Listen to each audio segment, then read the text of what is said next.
t'a informé pour être en contact avec Madiabou? Ta première information sur Madiabou à Kinshasa, comment tu l'as eu? L'information Oui. sur Madiabou, je l'ai vu à la télé. J'ai su qu'il y avait une compétition. OK, OK. En tout cas, on a été vraiment bénis. Et tu sais, Stevie, on vous a vu à la télé, mais on ne connaît pas en effet ce qui s'est passé avant que vous soyez vraiment à la télévision, les manches préliminaires. Avant qu'on vous reçoive dans la salle officielle de Madiabou, vous étiez en compétition. Qu'est-ce qui s'est passé? Comment a été cette transition-là entre l'avant-caméra de Madiabou et lorsqu'on vous a vu chanter pour la première fois You Deserve It? Qu'est-ce qui s'est passé? Et par rapport à ça, je crois que vous voyez, donc, de quoi que ce soit, mais je vais faire simplement une chose, et puis une chose simple. OK. OK, mais nous avons été vraiment bénis et je pense que Pasteur Mike vous a donné cette opportunité-là de chanter quelque chose d'autre. Lorsqu'il vous a donné cette opportunité-là, comment vous êtes senti? Est-ce que c'était une seconde chance qu'on te donnait ou quoi?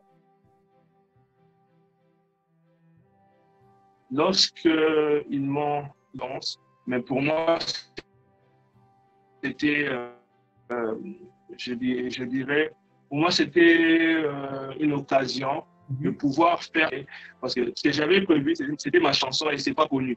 Donc, j'ai fait ma chanson, je l'avais bien fait, bien que ce n'est pas connu. C'est pourquoi le pasteur Mike m'avait demandé de quelque chose qui est connu. Vous voyez? Voilà. Et c'était ça, lorsqu'il m'a dit fais quelque chose qui est connu, c'est là que je me suis un peu penché sur quelque chose qui est connu. Donc, et vous avez, oui, et vous avez vraiment bien fait ce qui était connu, qui vous a amené à la phase suivante. Parlez-moi un peu. La grâce de Dieu.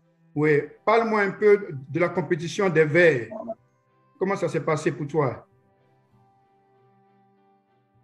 Oui, c'était très bien. Ça, cette phase, il y avait vraiment les choses derrière ça parce que déjà, j'avais un problème avec ma voix. C'est vraiment un problème médical. Ça demandait beaucoup de choses et tout. Si vous jetez un coup d'œil dans la bataille de verre, vous verrez même que ma prestation n'était pas vraiment au top parce que j'avais des problèmes de voix et ça m'infectait un peu. Mais voilà, Dieu a fait grâce et ça s'est bien passé. Amen. Amen. Et vraiment, c'est vrai que moi aussi, en tant qu'observateur, je vous ai vu un peu diminuer, mais Dieu a fait grâce. Et voilà, Amen. Vous êtes dans le groupe partant et vous êtes à Zanzibar. Raconte-moi un peu l'expérience de Zanzibar. Comment tu as vécu cette expérience-là, Stevie? Sur le plan de vue formation, sur le plan spirituel, comment tu as vécu cette expérience de Zanzibar? Mais j'ai appris beaucoup de choses dans la vie spirituelle, comment se gérer et tout. J'ai vraiment appris beaucoup de choses. C'était vraiment une formation. Au-delà du fait qu'on nous donnait des formations spirituelles, au-delà du fait qu'on on nous donnait des formations artistiques, mais être là, se retrouver là dans Zanzibar était une formation pour moi. Et c'était aussi une réalisation de la promesse de Dieu pour moi. Et voilà, donc... voilà, c'est ça. Voilà. Merci Stevie. Je pense qu'on n'a pas pu faire cette interview en live et en Zoom, mais si je dois te poser la prochaine question, c'est de savoir quel genre de conseils tu peux donner à ces jeunes chrétiens qui veulent vraiment faire comme toi, qui veulent vraiment se lancer dans le mystère de la louange et de l'adoration. Quel genre de conseils peux-tu donner à toutes ces jeunesses africaines francophones qui vous regardent comme des exemples? Parce qu'on n'avait pas vraiment des exemples dans le monde francophone et la RDC a produit des chants comme vous pour être des exemples pour la jeunesse. Quel conseil que tu peux donner aux jeunes chantes maintenant? Premièrement, c'est vraiment, je bénis lui qui a permis, mais je crois que quelqu'un recevra ce message et sera béni. Alors, un conseil, déjà Dieu dit dans la Bible, le Seigneur dit dans sa parole, il dit, sans moi, vous ne pouvez rien. Et l'œuvre que nous sommes en train de faire, c'est une œuvre divine. Donc, on ne peut pas servir, ou on ne peut pas, je dirais, on ne peut pas servir sans pourtant avoir un boss. Vous voyez? Et là, le travail que nous faisons, le boss, c'est Dieu. Amen. On ne peut jamais servir sans consulter les boss. On ne peut jamais consulter les boss sans la connexion qui existe entre nous et le boss. Il dit, je suis le cep, vous êtes le sarment. Lui, il est la tête et nous sommes les membres. Donc, tout ce que nous faisons, nous devons d'abord connaître pourquoi nous le faisons. Et celui qui a cette réponse, c'est le maître. C'est le maître qui nous dira que tu fais ça pour ça. Donc, nous avons besoin de Dieu. Déjà, dans cette œuvre, c'est une œuvre de l'Esprit et nous avons besoin de Dieu. Nous avons besoin du Saint-Esprit. Nous avons besoin d'être intime de Dieu. Ça, c'est premièrement. Nous avons besoin de Dieu. Oui. Le travail sans Dieu, en tout cas, je ne sais quoi dire pour celui qui compte s'est lancé dans cette ministère. Sans Dieu, c'est vraiment compliqué. C'est très compliqué. C'est très, très compliqué. Et c'est ça, premièrement, avoir Dieu. Et deuxièmement, je dirais, on ne peut travailler pour une personne dont on n'obéit pas vraiment à ce qu'il aime, en fait. Les plus importants, on peut connaître Dieu, on peut être avec Dieu, mais le plus important, c'est de l'obéir. Donc, ça, c'est deux. Un, c'est avoir Dieu, être sûr qu'on est enfant de Dieu. Deuxièmement, obéir à Dieu. La Bible dit l'obéissance vaut mieux que le sacrifice.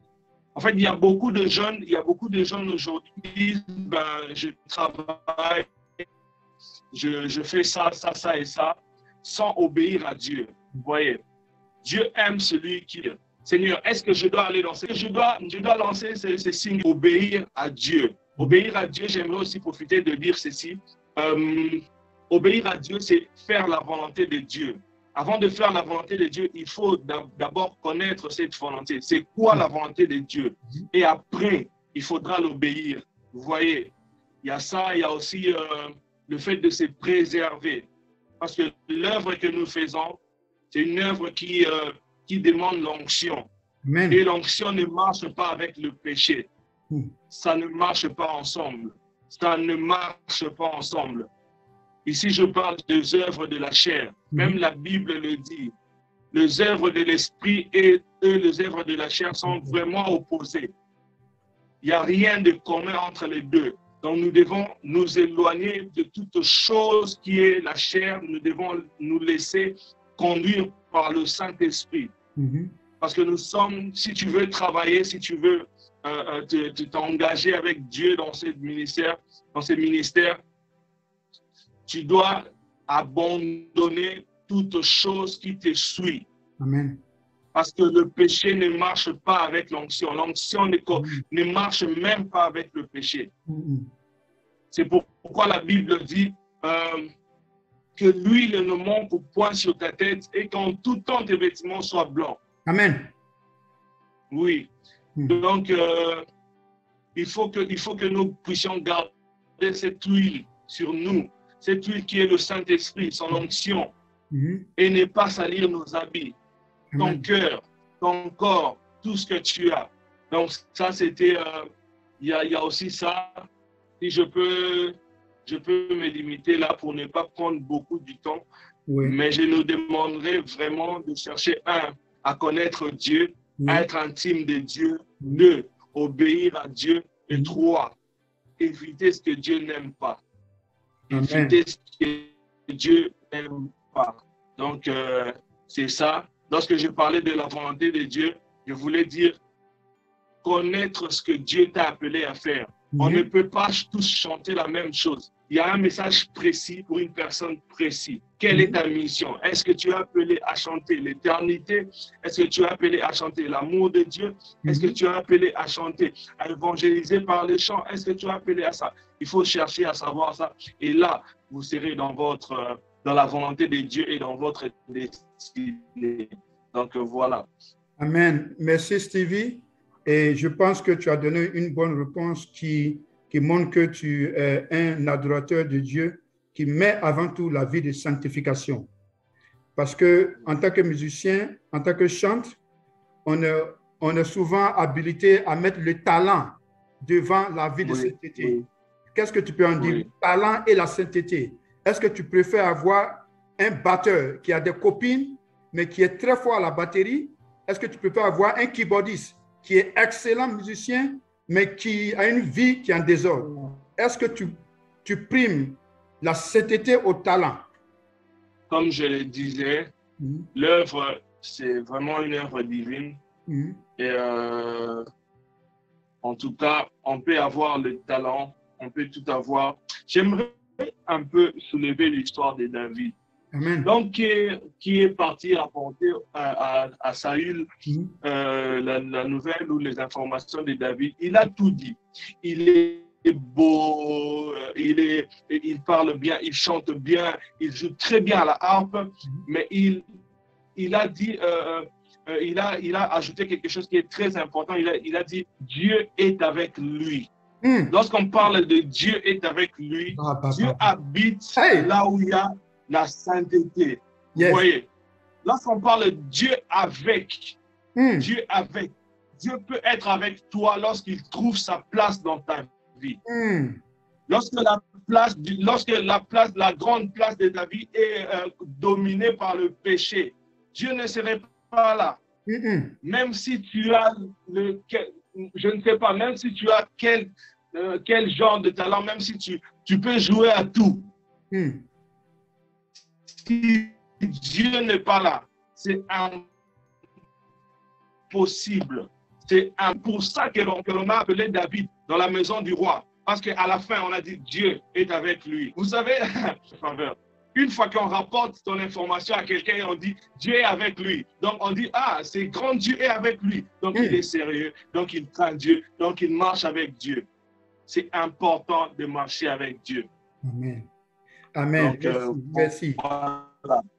Merci Stevie. Tu m'as donné une révélation.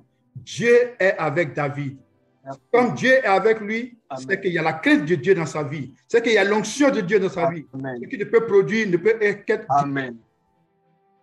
Wow. Amen. Merci, Amen. prophète. La sanctification attire la présence de Dieu. Alléluia. La sanctification, ça attire la présence de Dieu. Ça attire même le salut. La Bible dit rechercher la paix avec tous et la sanctification. Avant tout.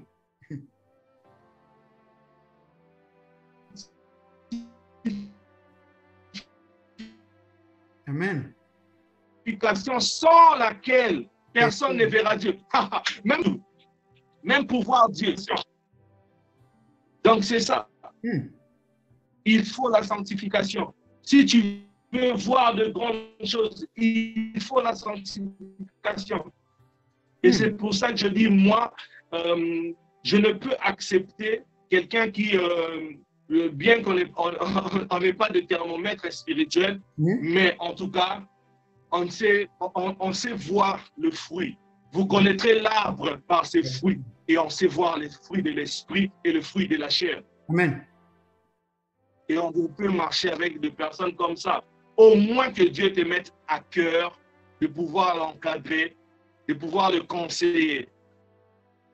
Amen. Voilà, de pouvoir quand même s'aimer quelque chose en lui et d'espérer le changement. Parce que c'est le milieu artistique est vraiment, je ne sais pas comment le dire, mais aujourd'hui, il y a vraiment de laisser aller dans les milieux artistiques. Il y a vraiment de laisser aller, même dans les églises. Le musicien ne passe pas par des formations. Lorsqu'il a les talents directs, il est sur la chair. Et ça, c'est très dangereux. Amen. Très, très dangereux.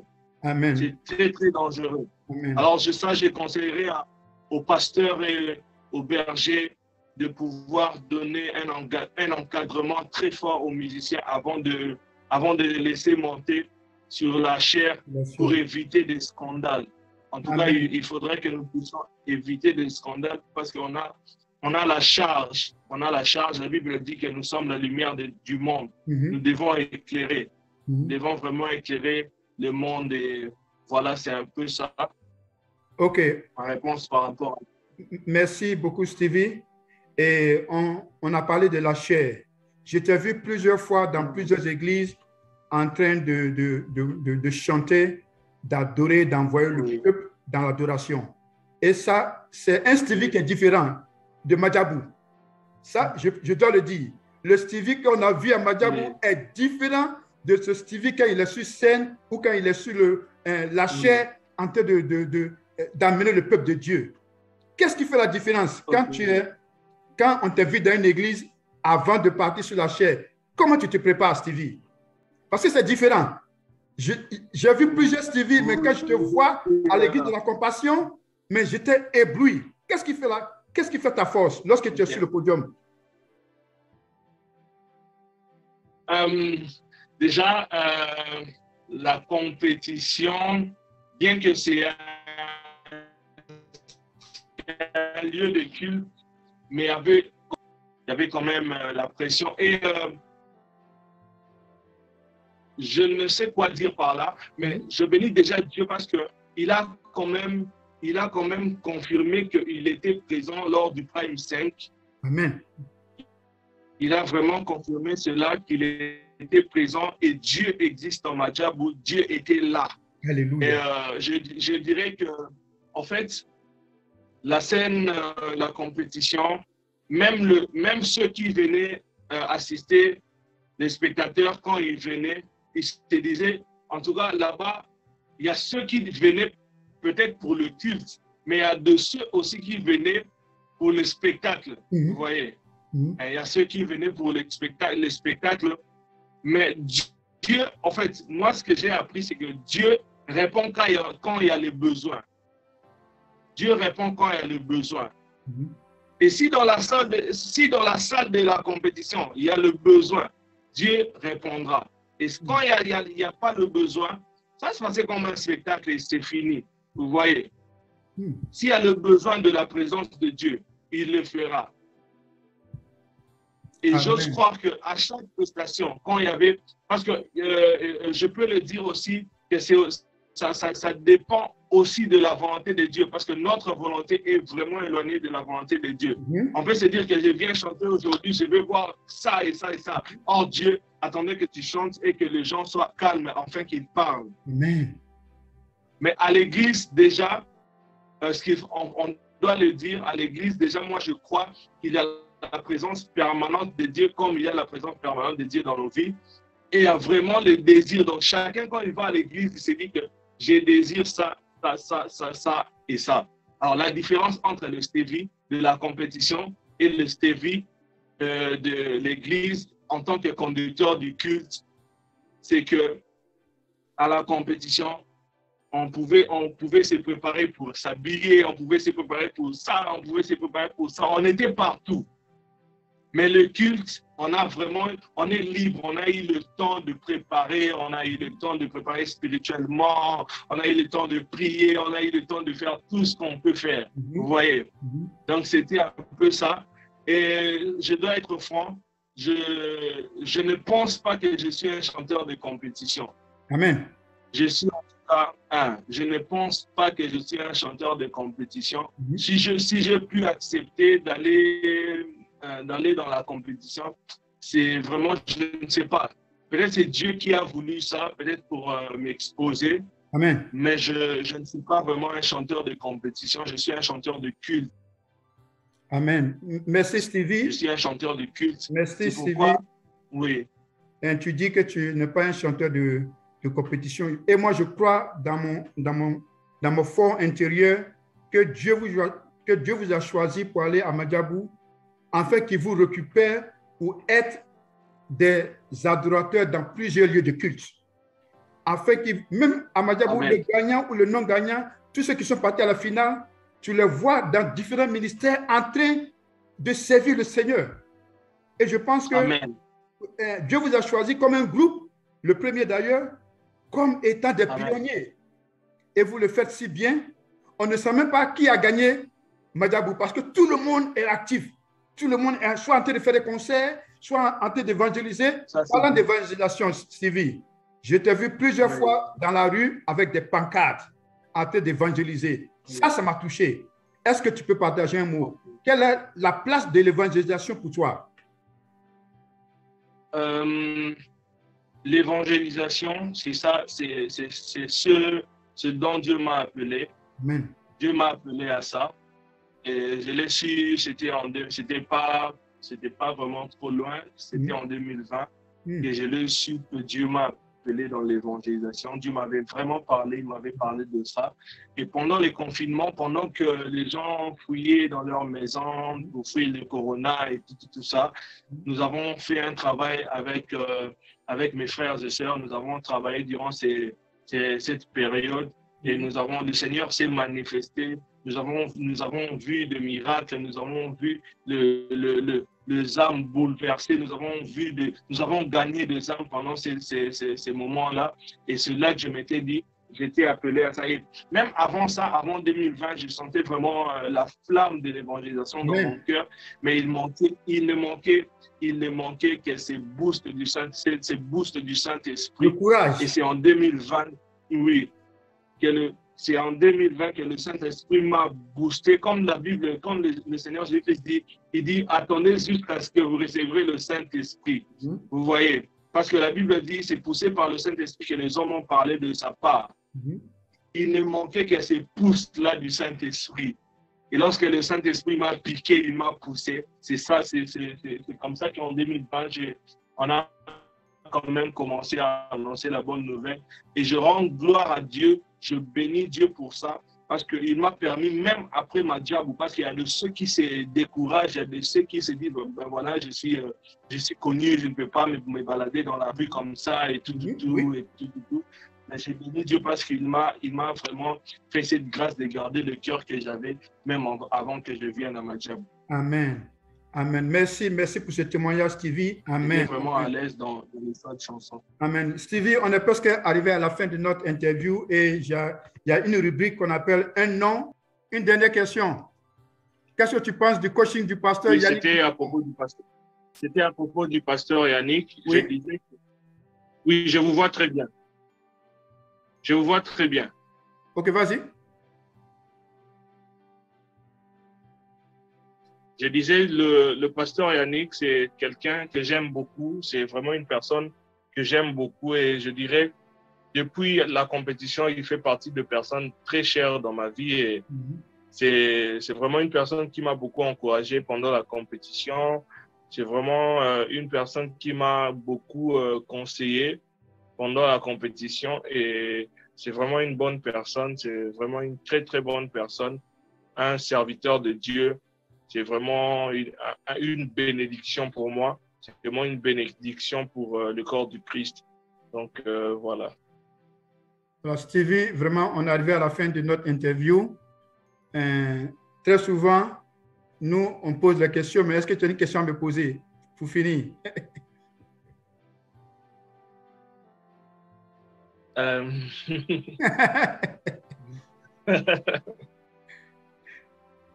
En tout cas, je ne sais pas trop. Voilà. Je ne sais pas trop quoi poser comme question, mais ce que je peux dire, c'est une prière. C'est une prière et je prie que le Seigneur vous fasse encore de grandes choses, que le Seigneur fasse encore de grandes choses dans votre vie. Amen. Que le Seigneur vous donne la paix, vraiment la paix. Et que la présence de Dieu ne cesse d'être permanente dans votre vie, dans votre famille, dans tout ce que vous aurez à faire, que Dieu soit là et que cette émission, que les interviews que vous faites puissent atteindre les extrémités de la terre et qu'elles puissent apporter la lumière là où il y a le ténèbre. Et cela est ma prière pour vous et pour votre famille. Que Dieu règne, que Dieu règne au nom de Jésus.